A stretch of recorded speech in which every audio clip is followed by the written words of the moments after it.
us an outline on the consultation process for the municipalities?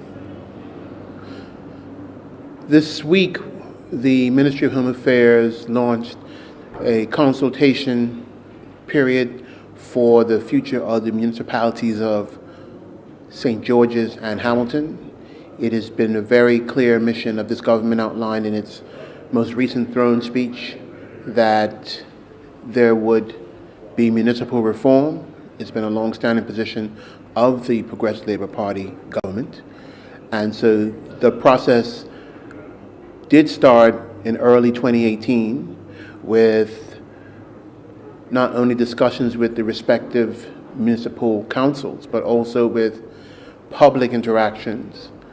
And that now has taken a new step with us presenting publicly this Tuesday a consultation document, which I encourage all members of the community to go to read and share their views, with a vision and proposals for both Hamilton and St. George's. It is on the Citizens Forum launched by this Progressive Labor Party government, and it's there for every member of the public to share their views. So we encourage people to participate. The consultation period will continue until February 22nd, of which we will assess and review all the comments and thoughts of those who participate. Municipalities were looked at a few years ago. Can you explain the differences between that look then and now? Well, actually, the studies that have been done a number of years ago, and even the review that begun with this new PLP administration, are all of what is being used as a basis for the review and the position to reform. From the standpoint of this government, having three governments within a 20 square miles seems to be a structure that represents the past. It is important that both areas of Hamilton St. George have a model of operation that reflects the future desire that which we go. And we've outlined a vision for both. A vision for St. George's that puts its designation as a World Heritage Site to the top of the list of, and also the ability of the citizens of St. George's to oversee and manage the designation that they so proudly have. It also means modernization of St. George's infrastructure, such as its water treatment, its roads, its lighting, and making sure that that's no longer a burden that is a constant challenge for the existing council.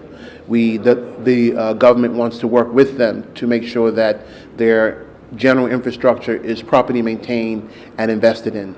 It means giving St. George's the marina of which they so desperately need, which we know will attract additional business, including visitor business, to the town of St. George's in a positive way, such as the growing global luxury yacht community can have a home in St. George's with a purpose marina built in St. George's.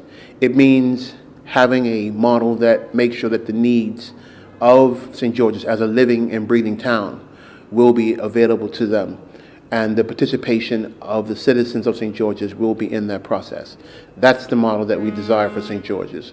And even for Hamilton, there is a model that would promote a multifaceted use of the waterfront, a attention to the needs of North Hamilton and its economic revival, a smart city concept which would allow for things like modern traffic management.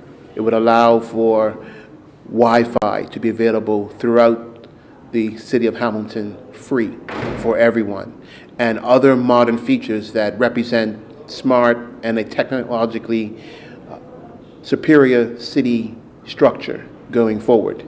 And also, we must remember that Hamilton is not just belongs to its residents, who also need to have attention. Just as the business community in Hamilton gets a lot of attention, we believe the people who live in Hamilton.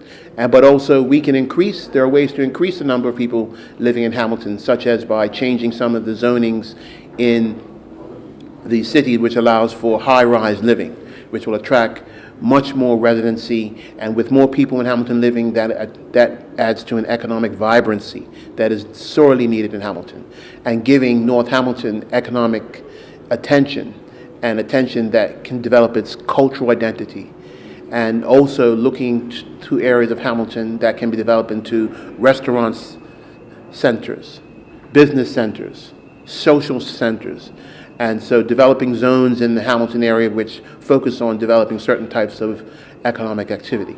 There are so many things that the future can be for both Hamilton and St. George's, and the government has a clear vision of where we'd like to see that, but it's going to need a 21st century model of governance to achieve that. And that is part of what municipal reform means for the PLP government. One of the questions that's come up specifically when it comes to the city of Hamilton is a lot of the ideas of going involve investment. And where that investment will come from while we're struggling in the economic field. Well, that's one of the things that a new model can ensure. It can make sure that there's a more stronger partnership between the city of Hamilton and the central government without the impediment of there being a municipal, an archaic municipal structure, which is what we have now. It means that the effort can be specifically put in place to attract investment and business development to Hamilton. And there can be an agency even within the city that focuses on doing that. Right now, there is no such focus for Hamilton because the municipal government has its own priorities. Some of those priorities diverge from what the central government wants to see happen. So those have to be aligned better, but that won't happen under a 1923 or 17th, 18th century model of governance for the city of Hamilton or St. George. And can you just remind the general public where they should go to voice it? They may go to the Citizens Forum, which is forum@gov, which is on the government website, and anyone can give their views on this proposal, on this new vision that the government has made available for their consideration on both Hamilton and St. George.